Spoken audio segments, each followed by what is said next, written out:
342장 찬송하십시다. 342장입니다.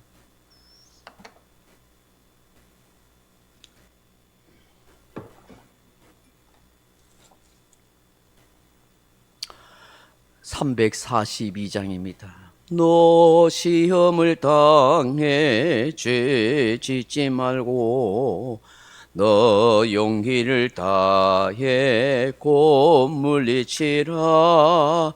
너 시험을 이겨 새 힘을 얻고 주 예수를 믿어 늘 승리하라. 우리 구주의 힘과 그의 위로를 빌라. 주님 내 편에 서서 항상 도우시리. 내 친구를 삼가 잘 선택하고 너 은행을 삼가 늘 조심하라. 너 열심을 다해 늘 충성하고 온 정성을 다해 주 봉사하라. 우리 구주의 힘과 그의 위로를 빌라. 주님 내 편에 서서 항상 도우시리. 잘 이기는 자는 상 받으리니 너 낙심치 말고 늘 전진하라. 내 구세주 예수 힘 주시리니 주 예수를 믿어 늘 승리하라. 우리 구주의 힘과 그의 위로를 빌라. 주님 내 편에 서서 항상 도우시리. 아멘. 하나님 말씀 야고보서 1장 2절 말씀 같이 읽겠습니다. 내 형제들아, 너희가 여러 가지 시험을 당하거든 온전히 기쁘게 여기라. 아멘. 사랑하는 성도 여러분, 우리가 인생을 살아보지만 언제나 걱정 없는 꽃길만의 인생길을 그렇게 걸어가지는 않습니다. 근심에 구름 없는 맑은 인생만 있는 것은 아닙니다. 탄탄대로 꽃길의 인생을 꿈을 꾸어보지만은 오히려 근심과 걱정의 삶이 훨씬 많습니다.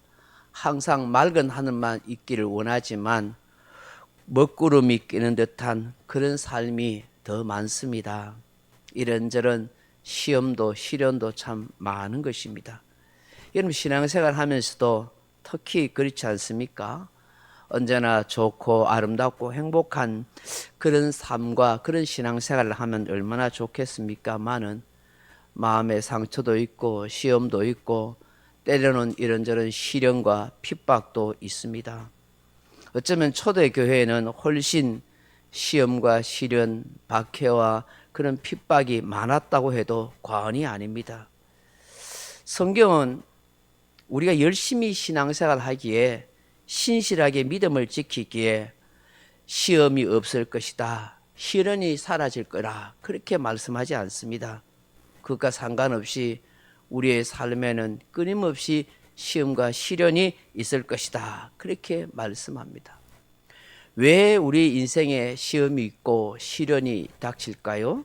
첫째로는 공중권세 잡은 자, 하늘의 악한 영, 어두움의 권세자들이 이 세상에 있기 때문이다 하는 것입니다.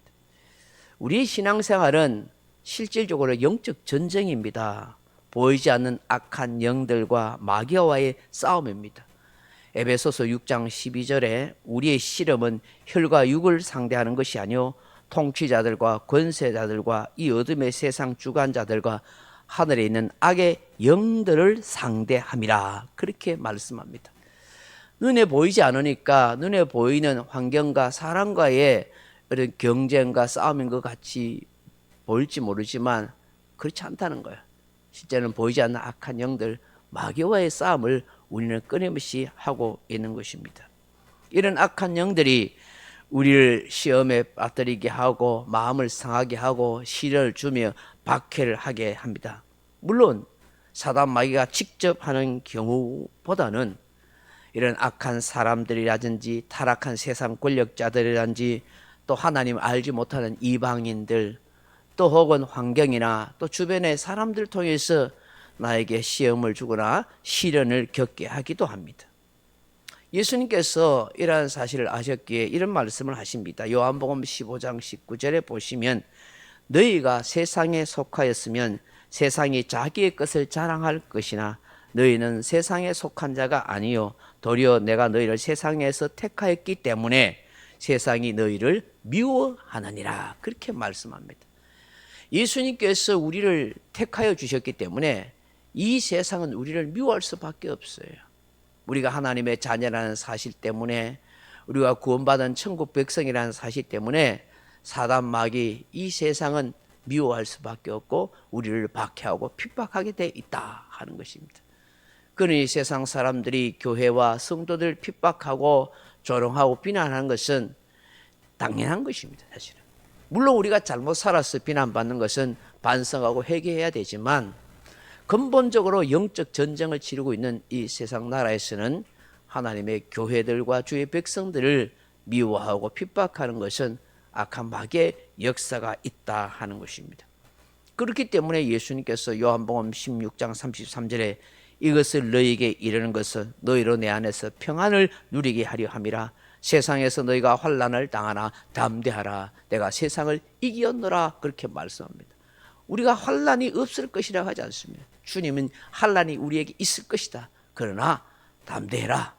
예수님이 세상을 이겼기 때문에 너희들도 믿음으로 이길 수 있다라고 말씀하는 것입니다. 세상은 분명히 하나님의 백성을 미워한다는 것을 아십시오. 환난을 당할 수밖에 없다는 것을 아십시오. 여러 가지 시험을 준다는 것도 기억하십시오. 우리를 넘어뜨리려고 온갖 방법과 계계를 사단 마귀가 그렇게 사용하는 것입니다. 어떻게 하든지 우리의 믿음이 사라지도록, 믿음이 커지지 않도록 방해하고 역사하는 것입니다. 그렇기 때문에 우리는 끊임없이 우리의 믿음을 지키기 위해서, 이 보배로운 믿음을 지키기 위해서, 주님을 의지하는 이 신앙심을 끝까지 견제하기 위해서는 우리 계속해서 기도하고 주의 약속의 말씀을 붙들고 이 십자가의 길을 저 천성을 향하여 한 걸음 한 걸음 뚜벅뚜벅 잘 걸어가야 하는 것입니다. 둘째로 왜 시험이 있고 시련이 있을까요? 그것은 하나님께서 나의 믿음을 시험해 보기 때문입니다. 하나님께서 나를 달아보시기 위함인 것입니다. 여러분, 시험과 시련은 꼭 마귀나 세상 사람들이나 환경이 준다고 생각하지 마십시오. 하나님께서는 사랑하신 자 주의 백성 성도들에게 시험과 시련을 주시기도 합니다. 오늘 본문을 보시면 내 형제들아 너희가 여러 가지 시험을 당하거든 온전히 기쁘게 여기라고 말씀합니다. 우리 성도들에게 시험이 있는데 한 가지만 있다고 하지 않고 여러 가지 시험이 있다.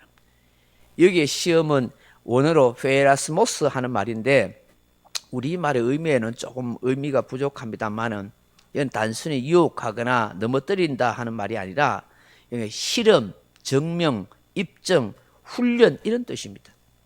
이 말의 어원은 풀무불 가운데 금속을 넣어서 진짜인지 가짜인지를 가려낸다 하는 뜻입니다. 세상에서 이런저런 시험을 당하고 고난을 당하면서 참 신앙인지 가짜 신앙인지를 하나님이 가려내신다 하는 것입니다. 여러분 똑같이 교회 다니고 믿음 생활할 때는 다 믿음이 좋은 것 같이 보일지 모릅니다. 그런데 시험이 있고 시련이 있고 고난이 있으면은 이 사람이 믿음이 있는지 없는 사람인지 딱 표가 나요. 여러분 나한테 시련이 있고 시험이 오면은 그럴수록 하나님 앞에 더 가까이 가고 정말 하나님 붙들고 하나님 아니면 내가 소망이 없습니다 하고 그렇게 기도하며 더 주님을 의지하려고 합니다. 그건 참 믿음의 사람이죠. 그런데 시험이 올수록 자꾸 하나님을 떠나버리면은 그거는 우리의 믿음이 연약하다는 증거죠. 그래서 어쨌든 간에 우리가 여러 가지 시험과 시련이 있습니다만은 그럴 때마다 하나님이 나를 달아보시구나 라고 생각해서 더 하나님 앞에 엎드리고 내 생각과 마음을 마귀에게 빼앗기지 않고 자꾸 여기 영적 전쟁에서 승리하게 하는 마음으로 주님 앞에 더 가까이 나와야 돼.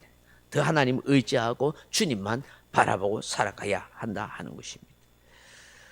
우리가 이 세상을 살면서 또 신앙생활을 하면서 예기치 못하는 이런 시련이나 어려움을 당할 수 있습니다. 마음 아픈 일이 있습니다.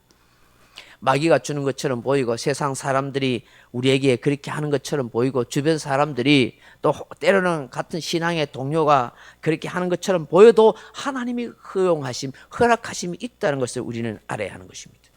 궁극적으로 하나님께서 나의 신앙을 입증해 보려고 테스트하는구나, 나의 신앙을 훈련하구나 라고 그렇게 생각해야 하는 것입니다. 오늘 본문에서 사도 야고보가 뭐라고 말합니까? 온전히 기쁘게 여기라 그렇게 말씀합니다. 여러 가지 시험이 옵니다. 물질적인 시험이 오고요, 여러 가지 정신적인 시험이 올 수도 있고, 또는 육체적인 어떤 질병을 통해서, 또 마음 상할 일을 통해서 예기치 못하는 여러 가지 시험이 올 때에 온전히 기쁘게 여기라. 왜 온전히 기쁘게 여기라? 이것이 어떻게 가능하겠습니까? 여러분, 어느 누가 시험을 좋아할 사람이 어디 있겠어요? 시련을 기뻐할 사람이 어디 있겠어요? 그런데 오늘 성경은 온전히 기쁘게 여기라 하는 것입니다. 여러분, 가만히 생각해 보면 공부를 잘하는 학생은 시험을 치르게 되면 자신의 실력이 드러나고 좋은 성적을 받아서 상을 받게 되는 것입니다. 좋은 학교에 진학할 기회를 얻게 되는 것입니다. 그렇기 때문에 시험 준비를 잘한 학생은 잠도 잘 자고 평안하게 지내게 되고 그 시험 치는 것을 기대하게 되는 것입니다. 내 실력이 얼마나 될까? 야, 이번에 상을 받을 게까? 칭찬받게 될 거야 하는 기대감을 가지게 됩니다. 결코 시험 앞에서 시험 들지 않습니다. 쫄지도 근심하지도 않게 되는 것입니다. 주님이 오히려 나의 믿음을 시험한다 생각하며 나의 신앙을 입증할 절호의 기회라고 그렇게 여길 수 있다 하는 것입니다. 여기 온전히 기쁘게 여기라는 것은 바로 이런 뜻을 가지고 있는 것입니다. 원문에 보니까 모든 것을 기쁨으로 받아들여라 그렇게 말씀하고 있습니다. 기쁨으로 받아들여. 시험이든 어려움이든 기쁨으로 받아들일 때 그게 복이 되는 거예요. 오염되지 않는 순수한 기쁨, 때묻지 않은 기쁨, 세상이 줄 수 없는 기쁨으로 여기라는 것입니다. 여러분, 이것이 어떻게 가능합니까? 참으로 역설적이지 않습니까? 낙심하지도 절망하지도 우울해하지도 말아라. 아이고 망했다. 하나님 나를 버리셨구나. 절단나서 내가 왜 이런 고통을 당해야 돼? 왜 저 사람이 나를 이렇게 힘들게 해? 이런 생각하지 말라는 것입니다. 불평이나 원망을 입 밖에도 내지 말라는 것입니다.